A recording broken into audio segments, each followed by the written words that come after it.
അനധികൃത സ്വത്ത് സമ്പാദന കേസിൽ മുൻ തമിഴ്നാട് മുഖ്യമന്ത്രി ജെ ജയലളിത കുറ്റവിമുക്തിയായി. ജയലളിതയുടെ ശിക്ഷ കർണാടക ഹൈക്കോടതി ഇന്ന് റദ്ദാക്കുകയാണ് ഉണ്ടായത്. വരുമാന സ്രോതസ് തെളിയിക്കാൻ ജയലളിതയ്ക്ക് കഴിഞ്ഞിട്ടുണ്ടെന്ന് കോടതി വ്യക്തമാക്കി. 1951 ജനപ്രാതിനിധ്യ നിയമപ്രകാരം ജയലളിതയ്ക്ക് അധികാരത്തിൽ തുടരാനോ 10 വർഷക്കാലത്തേക്ക് തെരഞ്ഞെടുപ്പിൽ മത്സരിക്കാനോ കഴിയുമായിരുന്നില്ല. എന്നാൽ ഇപ്പോൾ ഹൈക്കോടതി വിധി വന്നതോടെ എല്ലാത്തരം വിലക്കുകളിൽ നിന്നുകൂടി ജയലളിത മോചിതയായിരിക്കുകയാണ്. കുറ്റവിമുക്തയാക്കപ്പെട്ട സാഹചര്യത്തിൽ ജയലളിത വീണ്ടും തമിഴ്നാട് മുഖ്യമന്ത്രിയാകും. അല്ല, നിയമത്തിന് വേണമെങ്കിൽ തെറ്റ് പറ്റിപ്പിക്കാം.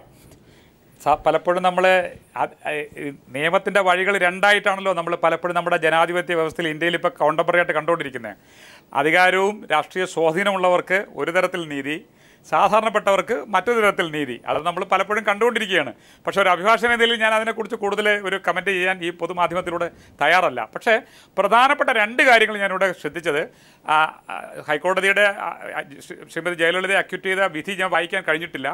മാധ്യമങ്ങളിൽ നിന്ന് വന്ന കാര്യങ്ങളിൽ നിന്നും കൈരളിയിൽ നിന്ന് കിട്ടിയ കാര്യങ്ങളിൽ നിന്നൊക്കെ അറിയാവുന്ന കാര്യങ്ങൾ മാത്രമേ എനിക്കിവിടെ സൂചിപ്പിക്കാൻ പറ്റുള്ളൂ. ഒരു പ്രധാനമായി ഞാൻ ഇവിടെ നിരീക്ഷിച്ചിട്ട ഒരു കാര്യം, ട്രയൽ കോടതിയിൽ എവിഡൻസ് എടുത്ത് അവർ സ്വത്ത് സമ്പാദിച്ചു എന്നും അനധികൃത സ്വത്താണെന്നുള്ള വളരെ കൃത്യമായിട്ടുള്ള ഫൈൻഡിങ്സ് നിലനിൽക്കുന്നു. ഒന്ന്.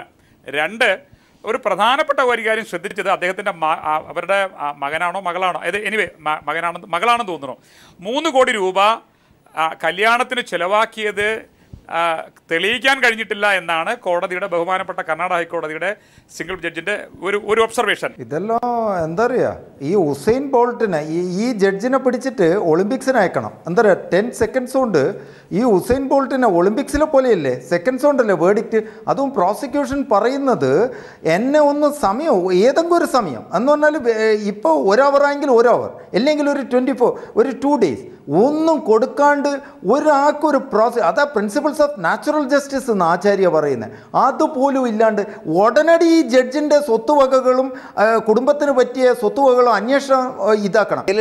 ജയലളിതയെക്കുറിച്ച് പറയുമ്പോൾ അവരുടെ തോഴി ശശികല ഇപ്പോൾ പറഞ്ഞില്ലേ, അവരുടെ വളർത്തുപുത്രൻ സുധാകരൻ്റെ വിവാഹത്തിനാണ് ഇത്രയും കോടിക്കണക്കിന് രൂപ ചെലവഴിച്ചത്. ധൂർത്ത് തന്നെയായിരുന്നു, ഓർത്തെടുക്കാൻ കഴിയുന്നില്ലേ? തീർച്ചയായും. ഞാൻ ആ കാലഘട്ടത്തിലൊക്കെ ഒരു സ്കൂൾ വിദ്യാർത്ഥിയാണ്. പക്ഷെ അന്ന് പ്രദീപ് കലാകൗമുദിയിൽ എഴുതിയ ശശികലയുടെ കൊട്ടാരങ്ങൾ, അങ്ങനല്ലേ അതിൻ്റെ ടൈറ്റിൽ, ആ ഒരു ആർട്ടിക്കിൾ ഞാൻ ഇപ്പോൾ ആലോചിക്കും, പിന്നെ എൻ്റെ ഓർമ്മയിലുണ്ട്.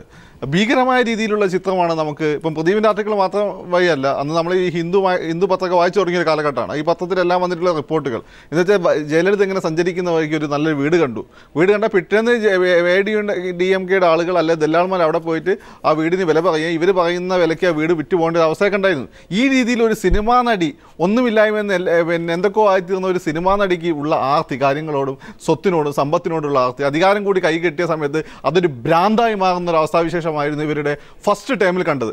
അതുകൊണ്ടാണല്ലോ ഇത്രമാത്രം ഷൂസ്, 1000-ഓളം ഷൂ, പിന്നെ ചെരുപ്പുകൾ, പാദരക്ഷകൾ. ഇമൽഡ മാർക്കോസിനാണെങ്കിൽ എനിക്ക് ഒരു പക്ഷേ ഇതിൽ കൂടുതൽ ഉണ്ടായിട്ടിരിക്കുക. നമ്പർ 2 ലോകത്ത് ഇവരായിരിക്കും. അതുപോലെ തന്നെ സാരികളെല്ലാം അവർ മേടിച്ചു കൂട്ടിയത് സ്വാഭാവികമായിട്ട്. അത് മാത്രമല്ല, ഇപ്പം ഈ കോടതി വിധി തന്നെ ഞാൻ മനസ്സിലാക്കുന്നത് 8% അനധികൃത സ്വത്ത് കോടതി തന്നെ കണ്ടെത്തിയിട്ടുണ്ട്. എന്നാൽ അതൊരു പ്രശ്നമല്ല, 10% വരെ പ്രശ്നമല്ല, ഇൻഫ്ലേഷൻ്റെ പ്രശ്നങ്ങളുണ്ട് എന്നൊക്കെ പറഞ്ഞുകൊണ്ടാണ് കോടതി ഈ ഒരു വിധി ഇവരെ ഇപ്പം കുറ്റവിമുക്തയാക്കിയിരിക്കുന്നത്. അതാണ് ഞാൻ പറയുന്നത് പ്രദീപ്. നമ്മൾ ഇപ്പൊ കാണേണ്ട ഒരു കാര്യം എന്താണ്, കർണാടക ഹൈക്കോടതി ജയലളിതയെ കുറ്റവിമുക്തയാക്കിയിരിക്കുന്നു.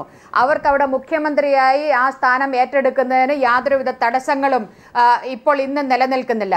ആ ഒരു സാഹചര്യത്തിൽ ജയലളിതയെ അല്ല നമ്മൾ പ്രതിക്കൂട്ടിൽ നിർത്തേണ്ടത്. ഇവിടെ പ്രതിക്കൂട്ടിൽ നിർത്തേണ്ടത് നമ്മളൊക്കെ ഈ രാജ്യത്തെ ജനങ്ങൾ ഏറെ വിശ്വാസ്യതയോടെ പ്രതീക്ഷയോടെ നോക്കിക്കാണുന്ന അവസാനത്തെ അത്താണി എന്ന് പറയുന്ന ഈ രാജ്യത്തെ നീതിന്യായ വ്യവസ്ഥയാണ്. ആ നീതിന്യായ വ്യവസ്ഥയ്ക്ക് മേൽ ഒരു ചോദ്യചിഹ്നമായി ഇന്നത്തെ വിധി മാറുന്ന ഒരു സാഹചര്യം, അത് ജയലളിതയല്ല അതിൽ കുറ്റക്കാർ, അതിൽ നീതിന്യായ വ്യവസ്ഥയും ഇന്നത്തെ വിധി പ്രഖ്യാപിച്ച ജഡ്ജിയുമാണ് അതിലെ കുറ്റക്കാർ.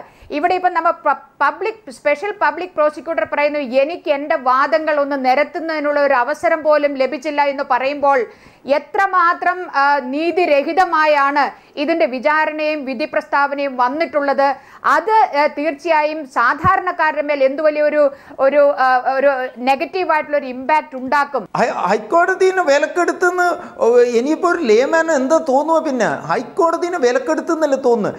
ഈ സെഷൻസിൽ സൽമാൻ പോയി 7:30 വരെ കോടതി നിന്നിട്ടാണ് അയാൾക്ക് സസ്പെൻഡഡ് ഇത് കൊടുത്തത്, ജയിലിൽ പോകാണ്ടിരിക്കാൻ. അപ്പോൾ ഇപ്പോൾ 10 സെക്കൻഡ് കൊണ്ടാണ് വിധി പ്രഖ്യാപിച്ച മാനുവൽ ഡിക്വൻ എന്നെല്ലാം പറയുന്ന അയാളെ ജീവിതം തന്നെ ഇപ്പം ഇവർ ത്രെട്ടൻ ചെയ്യും. അവരെല്ലാം രക്ഷിക്കണം. ഇതെല്ലാം മനുഷ്യാവകാശം ഇൻഹ്യൂമൻ റോങ് ഡൂയേഴ്സിന് വേണ്ടിയിട്ടാണ് കോർട്ട് നിൽക്കുന്നതെന്നാണ് ഇന്ന് കാണുന്നത്.